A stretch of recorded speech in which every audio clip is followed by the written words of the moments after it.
Lisa had finally found her rhythm living alone. After months of sharing cramped spaces with roommates who left dirty dishes everywhere and played loud music at midnight, having her own place felt like winning the lottery. The small apartment wasn't fancy, but it was hers. Every morning she'd wake up to sunlight streaming through windows she didn't have to share with anyone. Every evening she could come home to silence or her favorite TV shows without anyone complaining. That Tuesday started like any other day. She'd grabbed coffee from the corner shop, worked her usual shift at the bookstore, and picked up Chinese takeout on the way home. The routine had become comfortable, almost therapeutic. She'd change into her pajamas, heat up her food, and settle onto her second-hand couch with whatever series was keeping her entertained that week. The apartment building was old but quiet. Most of her neighbors were either elderly or young professionals like herself who kept to themselves. She'd learned to recognize the sounds of the building: Mrs. Chen upstairs shuffling around in her slippers, the college student next door playing guitar softly in the evenings, and the occasional footsteps in the hallway as people came and went. So when she heard the distinct sound of a key sliding into her lock, her chopsticks froze halfway to her mouth. At first, she thought maybe she was imagining things. The building's old pipes made all sorts of weird noises, and sometimes sounds echoed strangely through the thin walls. But then came the unmistakable click of the lock turning, followed by the creak of her front door opening. Lisa's heart started pounding. She'd been so careful about locking her door, even putting on the chain lock every night. She'd given her spare key to exactly no one. Her parents lived 3 states away, and her few close friends always called before coming over. "Hello?" she called out, trying to keep her voice steady. Maybe it was the landlord, but he always gave notice before entering, and it was past 8 in the evening. No response came, but she could hear movement. Someone was definitely in her apartment, and they weren't trying to be quiet about it. Footsteps crossed her small living room with purpose, as if the person knew exactly where they were going. Lisa grabbed her phone, ready to call for help, but curiosity and disbelief kept her from dialing. This had to be some kind of mistake. Maybe a neighbor had gotten confused about which apartment was theirs. The building had identical layouts, and if someone was tired or distracted, maybe they'd just gone to the wrong door. She crept toward her bedroom, following the sounds. What she saw made her question if she was dreaming. A woman, probably around 30, was sitting on her bed. Not standing awkwardly like someone who'd realized their mistake, not looking around confused, sitting comfortably as if she belonged there. She had dark hair that fell just past her shoulders and was wearing jeans and a simple black sweater. Next to her on the floor sat a worn leather suitcase, the kind people used for long trips. The woman looked up when Lisa appeared in the doorway, and what happened next would replay in Lisa's mind for weeks afterward. Instead of jumping up with apologies and explanations, instead of looking embarrassed or confused, the woman simply smiled. It wasn't a nervous smile or an apologetic one. It was calm, confident, almost friendly, like she was greeting an old friend she'd been expecting. Excuse me," Lisa managed to say, though her voice came out smaller than she'd intended. "I think you might have the wrong apartment?" The woman's green eyes never left Lisa's face. Her smile didn't waver. She took a moment before responding, as if she was choosing her words carefully. "No," she said simply, her voice steady and sure. "I don't think I do." The response hit Lisa like cold water. This wasn't confusion or mistake, this was intentional. But that made no sense. How could it be intentional? How could someone just walk into her apartment and claim they belonged there? "I'm sorry, but this is my apartment," Lisa said, trying to sound more confident than she felt. "I live here, I pay rent here. I don't know who you are or how you got a key, but my name is Ruby." The woman interrupted gently, still sitting calmly on the bed. "And I know this must be confusing for you." Lisa's mind raced. Ruby spoke as if she was the one trying to be understanding about a difficult situation, as if Lisa was the one who was confused about something obvious. The complete reversal of what should have been happening made Lisa feel dizzy. "Confusing?" Lisa's voice pitched higher. "You just walked into my apartment with a suitcase like you're moving in." Ruby stood up then, but not in a rushed or defensive way. She moved with the same calm confidence she'd shown since the moment Lisa had seen her. She was tall, probably 5'7", and carried herself like someone who'd never doubted her right to be exactly where she was. "I understand your reaction," Ruby said, reaching down to unzip her suitcase. "But I think once we talk, things will make more sense." Lisa watched in complete disbelief as Ruby began taking clothes out of her suitcase. Nice clothes, the kind someone would pack for an extended stay somewhere important. Ruby hung a blouse in Lisa's closet as if she'd done it 100 times before. "Stop," Lisa said, finding her voice again. "Just stop. You can't do this. I don't know what kind of mistake this is, but you need to leave. Right now." Ruby paused and looked at her again with that same unnerving smile. "Lisa," she said quietly. The sound of her own name from this stranger's lips made Lisa's blood freeze. She hadn't told Ruby her name. She was sure of it. They'd barely exchanged a dozen words, and Lisa definitely hadn't introduced herself. "How do you know my name?" Lisa whispered. Ruby's smile grew just a little wider, and for the first time, Lisa noticed something in her eyes that made her stomach drop. It wasn't malice or anger. It was knowledge. Ruby knew things she shouldn't know, and she wasn't the least bit concerned about it. "I know a lot of things, Lisa," Ruby said softly, "and I'm here to help." Lisa barely slept that night. Ruby had insisted on staying, claiming she had every legal right to be there. She'd pulled out a folder from her suitcase and spread papers across Lisa's kitchen table like she was presenting evidence in court. The lease agreement looked exactly like Lisa's own. Same apartment number, same address, same landlord's signature at the bottom. But the date on Ruby's lease was 6 months earlier than Lisa's. According to the papers, Ruby had been renting this place since January, while Lisa's lease only started in June. "This has to be fake," Lisa said, examining the documents under her kitchen light. The paper felt real. The signatures looked genuine. Even the official stamps seemed legitimate. Someone made a mistake at the rental office. Ruby was in the bathroom arranging her toiletries on the shelf next to Lisa's toothbrush. She'd moved through the apartment like she'd lived there for years, knowing exactly which cabinet held the towels and where Lisa kept the extra toilet paper. "It's not fake," Ruby called out from the bathroom. "I've been paying rent on this place longer than you have." Lisa grabbed her phone. "I'm calling Mr. Peterson. He'll sort this out." Mr. Peterson was her landlord, a grumpy old man who owned half the building. He always answered his phone, even late at night, usually complaining about something that needed fixing or rent that was a day late. The phone rang, and rang, and rang. Ruby emerged from the bathroom, now wearing pajamas that looked expensive and comfortable. "He won't answer," she said matter-of-factly. "He always answers," Lisa insisted, trying again. Same result. Endless ringing with no voicemail pickup. "Try the rental office," Ruby suggested, settling onto the couch like she'd done it every night. For months, Lisa tried the property management company next. This time she got a voicemail message saying their offices were closed and to call back during business hours. But it was only 9:30 on a Tuesday evening, and their website clearly said they had emergency support until midnight. "That's weird," Lisa muttered, trying a third number she'd found online for after-hours maintenance requests, straight to a full voicemail box. Ruby was watching TV now, flipping through channels with Lisa's remote control. She'd found a cooking show and seemed genuinely interested in a recipe for homemade pasta. "How did you know where I keep my towels?" Lisa asked suddenly. "What?" Ruby looked up from the TV. "The towels. You went straight to the right cabinet. And you knew where the toilet paper was stored. I've been living here for 3 months, and it took me weeks to remember where I put everything." Ruby's expression didn't change.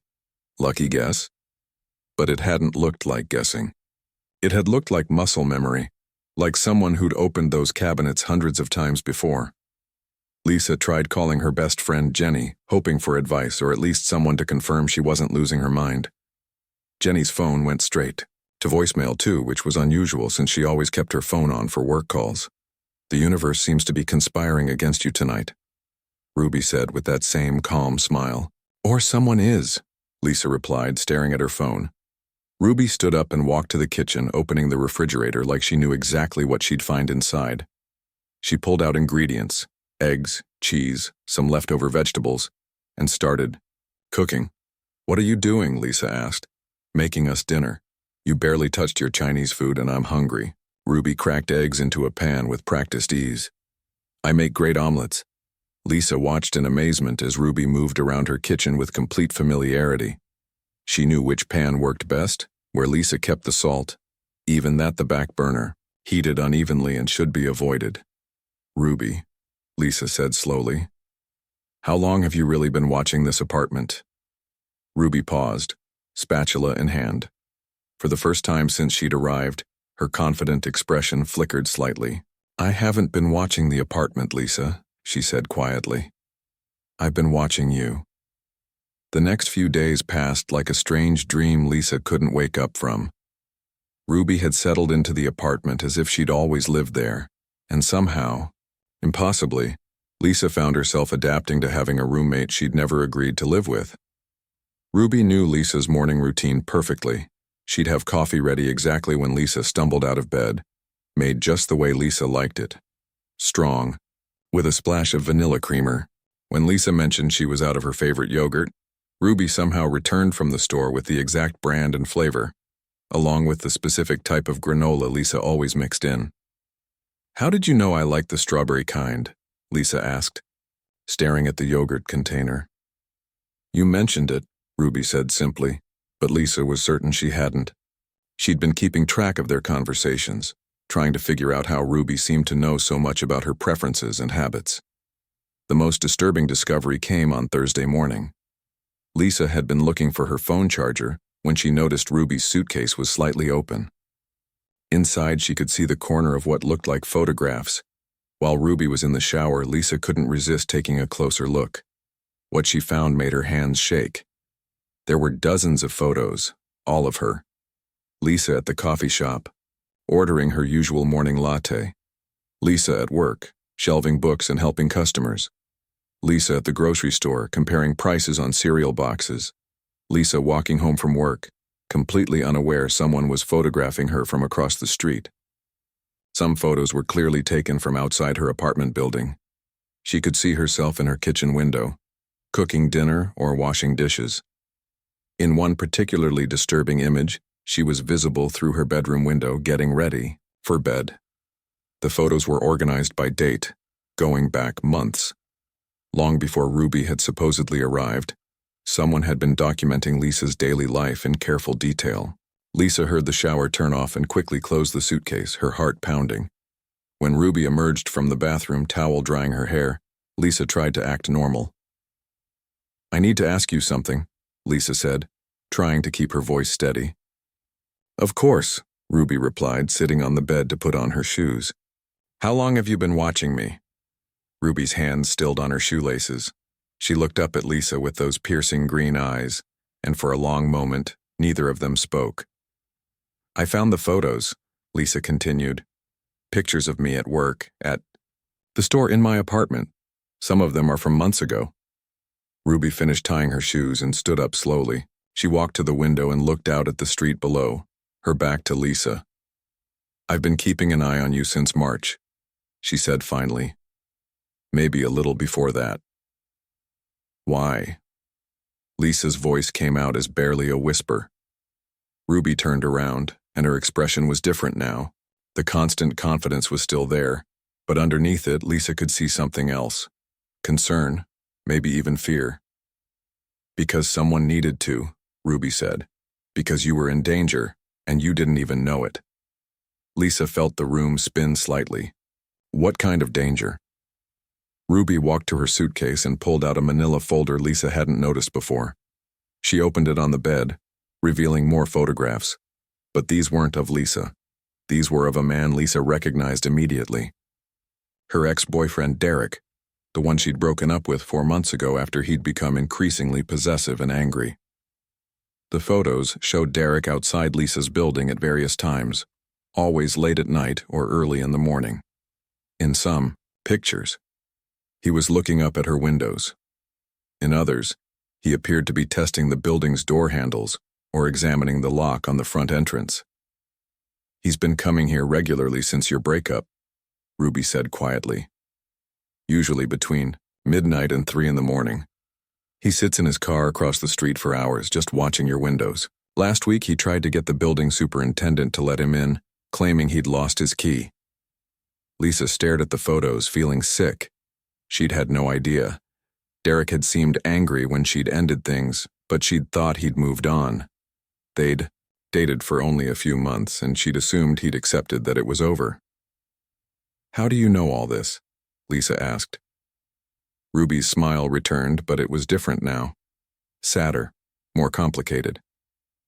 "Because watching people is what I do," she said. "And because someone should have been watching out for me when I needed it most."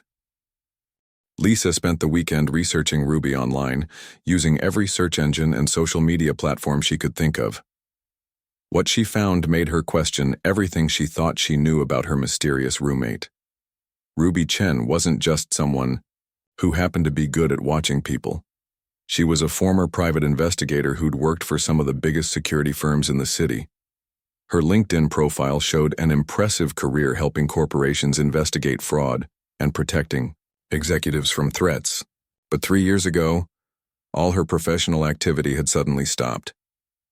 Lisa dug deeper, searching through old news articles and public records. She found mentions of Ruby in several court cases where she'd provided evidence that helped convict people who'd been harassing or threatening women. There was a pattern. Ruby seemed to specialize in cases involving stalking and domestic threats. But the most disturbing discovery came when Lisa found a blog post from 2 years ago, written by a woman named Katie who lived across town. The post described an experience almost identical to Lisa's own. "A woman moved into my apartment without permission," Katie had written. "She had documents, knew things about my life, and refused to leave. I thought she was crazy or dangerous. But 3 weeks later, my ex-boyfriend was arrested for breaking into the building where I lived. The police found weapons in his car and a detailed plan of how he intended to get into my apartment. The woman who'd been staying with me had somehow known he was planning something terrible.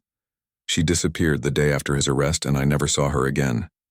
Lisa found 4 more similar stories online. Different cities, different women, but always the same pattern.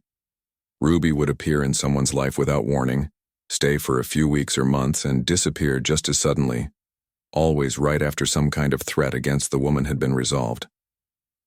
On Sunday evening, Lisa confronted Ruby with what she'd learned. "You've done this before," Lisa said, showing Ruby the printed articles on her laptop screen. "This is what you do. You move in with women you think are in danger." Ruby looked at the screen quietly, reading Katie's blog post. "Katie's doing well now," she said finally. "She moved to Oregon, got married last year. Her ex-boyfriend is still in prison." "How do you know that?" "I keep track of people I've helped, making sure they stay safe." Lisa sat down across from Ruby at the kitchen table. "Why do you do this, and how do you even know when someone needs help?" Ruby was quiet for a long time, staring at her hands. When she finally spoke, her voice was softer than Lisa had ever heard it. "I used to work for a company that specialized in corporate security," she said. "Rich people, famous people, anyone who could afford professional protection. But I kept seeing cases come across my desk, regular women being threatened, stalked, harassed, and nobody was helping them because they couldn't pay for private security. So you decided to help them yourself?" "Not at first. At first I just tried to work within the system. I'd file reports, contact police, try to get restraining orders processed faster. But the system moves slowly, and dangerous people don't wait for paperwork." Ruby stood up and walked to the window, looking out at the street where Derek had been parking his car. 3 years ago, I was investigating a stalking case for a client. A woman named Rebecca was being followed by her ex-husband. He'd threatened her multiple times, violated restraining orders, even broke into her house once. The police kept telling her there wasn't enough evidence for an arrest. Lisa could hear the pain in Ruby's voice. I was supposed to gather evidence, to support a civil case against him. I spent weeks documenting his behavior, taking photographs, building a timeline. I had everything we needed to prove he was dangerous. What happened? He killed her before we could get to court. The words hung in the air between them. Lisa felt her stomach drop. I had all the evidence, Ruby continued, her voice barely above a whisper. I knew exactly how dangerous he was.